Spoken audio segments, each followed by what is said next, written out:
রাসূলুল্লাহ সাল্লাল্লাহু আলাইহি ওয়াসাল্লাম সাধারণত কারো নাম ধরে বদদোয়া করতেন না।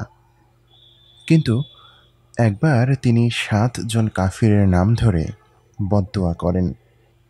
হাদিসের বর্ণনাকারী বলেন, রাসূলুল্লাহ সাল্লাল্লাহু আলাইহি ওয়াসাল্লাম যাদের নাম ধরে বদদোয়া করেন, আমি তাদের সবাইকে বদরের কূপে নিহত অবস্থায় পড়ে থাকতে দেখেছি। আল্লাহর সবচেয়ে প্রিয় সৃষ্টি রাসূলুল্লাহ সাল্লাল্লাহু আলাইহি ওয়াসাল্লাম।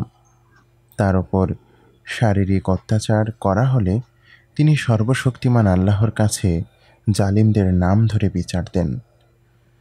আল্লাহ রাসূল সাল্লাল্লাহু আলাইহি ওয়াসাল্লামের দোয়া কবুল করেছেন। মাজলুমের দোয়া আল্লাহ সাথে সাথেই কবুল করেন, কিন্তু সেটা আমাদের কাছে দৃশ্যমান হয় আল্লাহর নিয়ম অনুযায়ী। রাসূলুল্লাহ সাল্লাল্লাহু আলাইহি ওয়াসাল্লামের ওই দুয়ার অন্তত ২ থেকে ৫ বছর পর সেই ৭ জন কাফির মারা যায় বদর যুদ্ধে। আল্লাহ চাইলে তো সাথে সাথেই তাদের ফয়সালা করতে পারতেন, কিন্তু আল্লাহ তার নিয়ম অনুযায়ী, তার দেয়া অবকাশ অনুযায়ী সেই বিচার দুনিয়াতে করেন। কিয়ামতের বিচার তো বাকি। আল্লাহ সুবহানাহু ওয়া তাআলা পবিত্র কুরআনের একটি সূরা নাজিল করে জানিয়ে দিলেন, আবু লাহাব ধ্বংস হবে।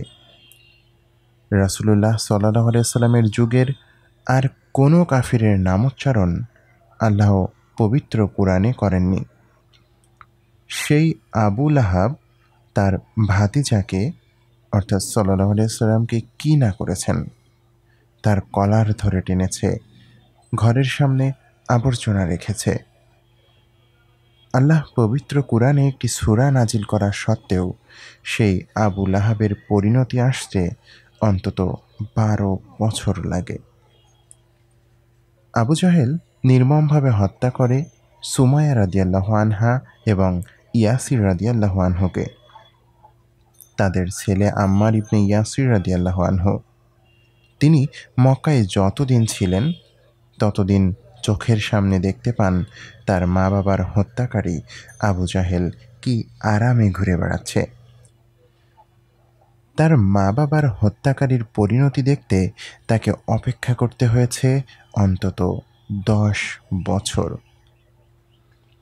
ইসলাম গ্রহণ করার কারণে কি নির্মম অত্যাচার করা হয়েছিল বিলাল ইবনে রবাহ রাদিয়াল্লাহু আনহুকে।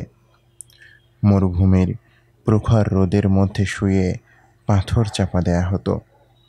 গরমে তার শরীরের মাংস পোড়ার গন্ধ বের হতো। বিলাল রাদিয়াল্লাহু আনহুকে অত্যাচার করত উমাইয়া ইবনে খালাফ।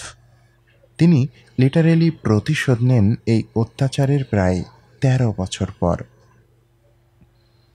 আমি যখন সিরাত পড়ি তখন হতাশ হই না, আমি বর্তমান নিয়ে আশা দেখি। যখনই মনের কোণে হাহুতাশ জাগে, এত এত মাজলুমের দোয়া কি আল্লাহ শুনছেন না? মাজলুমের দোয়া আর আল্লাহর মধ্যে তো পর্দা থাকে না, তাহলে কেন আল্লাহ সাড়া দিচ্ছেন না? তখনই সিরাতে চলে যাই, গিয়ে দেখি আল্লাহ ঠিকই সাড়া দেন।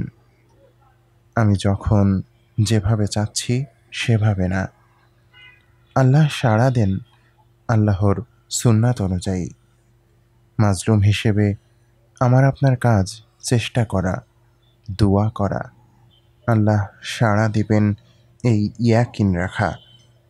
সাড়া দিচ্ছেন না কেন, আল্লাহ কি সাড়া দিবেন না, এসব তর্ক বান্দা হিসেবে আমাদের মানায় না।